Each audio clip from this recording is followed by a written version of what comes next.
बिस्मिल्लाहिर्रहमानिर्रहीम। Welcome to my YouTube channel. आज हम कार्बन साइकिल को डिस्कस करने जा रहे हैं। इससे पहले के तमाम लेक्चर्स मेरे यूट्यूब चैनल पे अवेलेबल हैं, आप लोग जाके विजिट कर सकते हैं। सिंध हो, पंजाब हो, फेडरल हो, केपीके हो, डजेंट मैटर, आप किसी भी बोर्ड से बिलोंग करते हो, जनरल कंसेप्ट सबके लिए क्या है, ये लेक्चर सबके लिए है।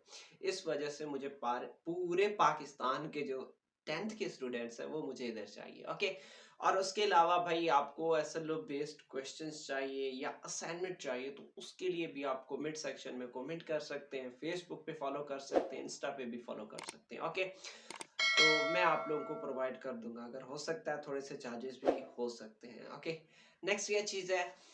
चले हम अपने टॉपिक को डिस्कस करते हैं। देखो, कार्बन साइकिल की मैं बात करूं, यू नो दैट कार्बन एक इम्पॉर्टेंट बायो एलिमेंट है, मतलब लिविंग ऑर्गेनिज्म में पाया जाता है। और ऑफ कोर्स हमारे जो फूड की जो मेजर कंपोनेंट्स हैं उसमें कार्बन कार्बन एक मेजर कंपोनेंट है। जितने भी हम मतलब कार्बोहाइड्रेट्स हैं, प्रोटीन्स हैं, लिपिड्स हैं, तो इन सब में क्या मौजूद होता है, कार्बन होता है। और कार्बन जरूरी होता है। अब बात कर ले ग्लूकोज की, ग्लूकोज में कार्बन होता है। अब वही जो कार्बन है यानी ग्लूकोज है, उसको हम ब्रेक डाउन करते हैं, वहां से फर्दर जाके एटीपी एनर्जी बनती है। और वही एटीपी हमारे बॉडी की तमाम एक्टिविटीज को कैरी आउट कर रहा है। वो सिर्फ और सिर्फ किसकी वजह से यार, कार्बन की वजह से। ओके, नेक्स्ट क्या चीज है कि देखो, कार्बन एक्चुअली कार्बन साइकिल एक ऐसा साइकिल है जिससे जो कार्बन है वो लिविंग ऑर्गेनिज्म में जाता है। लिविंग ऑर्गेनिज्म में मतलब जब उसे यूज करते हैं, यूज करने के बाद लिविंग ऑर्गेनिज्म मर जाते हैं या रिस्पायर करते हैं, तो उस दौरान कार्बन डाइऑक्साइड दोबारा किस में चला जाता है, एटमॉस्फेयर में चला जाता है। अब फॉर एग्जांपल भाई, मैंने जो ग्लूकोज इनटेक की है, उसको मतलब रिस्पिरेशन हुई है, उसकी ब्रेक डाउन हुई है, उस दौरान जो कार्बन डाइऑक्साइड है वो निकल गई है। अब ये कार्बन डाइऑक्साइड आपके मतलब ये सांस के जरिए बाहर निकल रही है। अब ये एक्चुअली आप में कार्बन डाइऑक्साइड कहाँ से आई, वो प्लांट से आई। इस चीज को भी हम डिस्कस करने जा रहे हैं। ओके, तो चलें डिस्कस करते हैं। देखो, the nature's way of reusing carbon atoms which travel from atmosphere into the organism and then back into the atmosphere again and again. Okay, इसमें ये है कि भाई एटमॉस्फेयर से कार्बन डाइऑक्साइड लिविंग ऑर्गेनिज्म में आया, कार्बन लिविंग ऑर्गेनिज्म में आया, और लिविंग ऑर्गेनिज्म से फिर दूसरे लिविंग ऑर्गेनिज्म में मुंतकिल हुआ, और फिर वहां से रिलीज हुआ एटमॉस्फेयर में।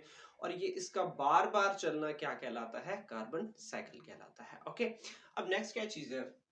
देखो, कार्बन डाइऑक्साइड, कार्बन मौजूद कहाँ होता है, ओशियंस पे मौजूद होता है, रॉक्स में मौजूद होता है, सेडिमेंट्स में मौजूद होता है, और इसी तरीके से लिविंग ऑर्गेनिज्म में मौजूद होता है।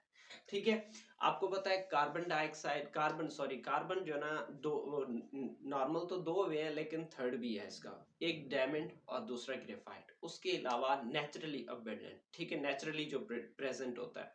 और थर्ड क्या है, बकी बाल्स होते हैं, ये केमिस्ट्री में है। ओके, तो लिविंग ऑर्गेनिज्म, हम सिर्फ बात कर रहे हैं लिविंग ऑर्गेनिज्म में, तो लिविंग ऑर्गेनिज्म में जो कार्बन है वो मतलब लिविंग ऑर्गेनिज्म के अलावा कहाँ पाया जाता है, तो ये रॉक्स में, सेडिमेंट्स में, लेयर्स में मतलब कार्बन मौजूद होता है, या कार्बोनेट्स की फॉर्म में मौजूद होता है। ठीक है, कार्बोनेट्स की कैल्शियम कार्बोनेट, आप लोगों ने सॉरी मिलर एंड हार्लोजोलॉजी में पढ़ा था वो, सॉरी। ठीक है, तो मतलब कैल्शियम कार्बोनेट्स वगैरह ये सारी चीजें मतलब ये कि मौजूद होती हैं रॉक्स में, लेयर्स बना देती हैं। तो मतलब carbon dioxide, there are various forms where carbon dioxide is stored, मतलब डिफरेंट प्लेट चीजें हैं उनमें कार्बन कार्बन स्टोर्ड होता है। ओके, अब नेक्स्ट क्या चीज है कि ये कार्बन साइकिल के स्टेप्स क्या है, कि कार्बन साइकिल किस तरीके से है, ठीक है, किस तरीके से वर्क करते हैं। मैं साथ में पॉइंट्स पहले पढ़ूंगा और उसके बाद मैं इस डायग्राम को भी कोशिश करूंगा साथ में समझा दूं, और एंड में भी इसको समझा दूंगा। ओके, नेक्स्ट देखो, plant absorb carbon dioxide from atmosphere by photosynthesis. देखो, एटमॉस्फेयर में कार्बन डाइऑक्साइड मौजूद है, उसको कौन अब्सॉर्ब कर रहा है, प्लांट।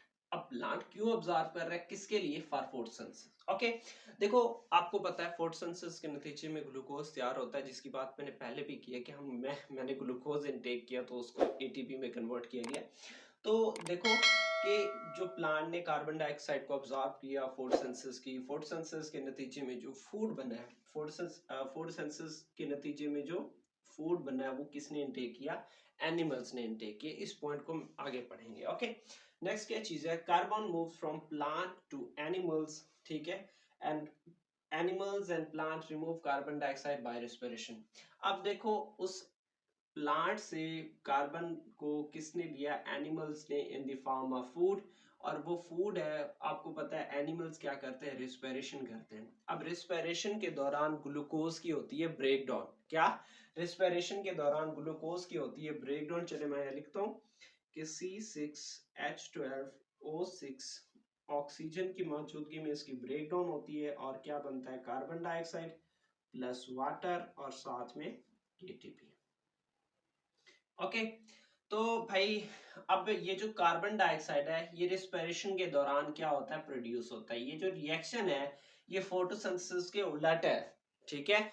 फोटोसिंथेसिस में कार्बन डाइऑक्साइड और वाटर मिलके ग्लूकोज बना रहे थे और साथ में oxygen as a by product था। लेकिन रिस्पिरेशन के नतीजे में क्या हो रहा है कि ऑक्सीजन के साथ कंबाइन करके दोबारा उल्टा रिएक्शन समझ लें कि कार्बन डाइऑक्साइड और वाटर प्रोड्यूस हो रहा है। ओके, अब ये जो कार्बन डाइऑक्साइड प्रोड्यूस हुआ है वो दोबारा किस में चला जाएगा, एटमॉस्फेयर में चला जाएगा। और इवन आपको पता है प्लांट को भी तो एनर्जी जरूरत होती है ना, तो प्लांट भी अपना स्टोर्ड फूड को क्या करेगा, ब्रेक डाउन करेगा। और जैसे ही उस स्टोर्ड फूड को ब्रेक डाउन करेगा तो मतलब रिस्पिरेशन होगी, उस रिस्पिरेशन के नतीजे में जो कार्बन डाइऑक्साइड है वो दोबारा किस में चला जाएगा, एटमॉस्फेयर में चला जाएगा। ओके, अब नेक्स्ट कौन सा पॉइंट है कि the death of living organism, ठीक है। जैसे मतलब ये लिविंग ऑर्गेनिज्म, प्लांट्स और एनिमल डेड होते हैं, उनकी डिकम्पोजिशन और उनकी वेस्ट प्रोडक्ट से क्या रिलीज होता है, कार्बन डाइऑक्साइड या कार्बन रिलीज होता है। वो सॉइल में रहता है और सॉइल से ऑफ कोर्स वो दोबारा प्लांट्स मिनरल्स की फॉर्म में सॉइल से ऑब्टेन कर लेती हैं, या फिर वो डिफरेंट मतलब रिएक्शन के जरिए दोबारा कार्बन डाइऑक्साइड बना देता है या कैल्शियम कार्बोनेट्स वगैरह बना देता है, ठीक है।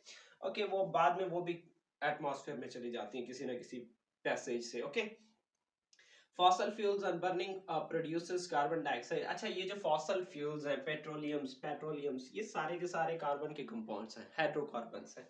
तो अब ये भी क्या होते हैं कि जब इनकी ब्रेकडाउन होती है तो वही फिर क्या होते हैं कि दोबारा एटमॉस्फेयर में चला जाता है। एक्चुअली जो फॉसल फ्यूल्स हैं वो प्लांट्स और प्रोटिस्टा वगैरह, एल्गा वगैरह, उनकी डिकम्पोजिशन से बने। स्पेशली पेट्रोलियम की बात करूँ, लिक्विड जितने भी मटेरियल है वो किससे बना है, वो एल्गा वगैरह से बना है, ठीक है। जो छोटे छोटे ऑर्गेनिज्म थी उनसे मतलब उनकी अंडर प्रेशर जो ना वो किस में कन्वर्ट हो गई, लिक्विड्स में कन्वर्ट हो गई।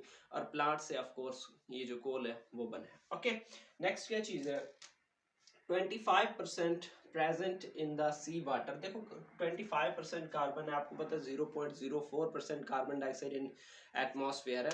तो अब 25% उसका कहाँ मौजूद होता है, आपके सी वाटर में डिजोल्व होता है। ओके, नेक्स्ट ये चीज है कि अब यही जो सी वाटर में ये कार्बन डाइऑक्साइड मौजूद है वो बना देता है carbonic acid, which increase the acidity of water, जो वाटर की एसिडिटी को इंक्रीज कर देता है।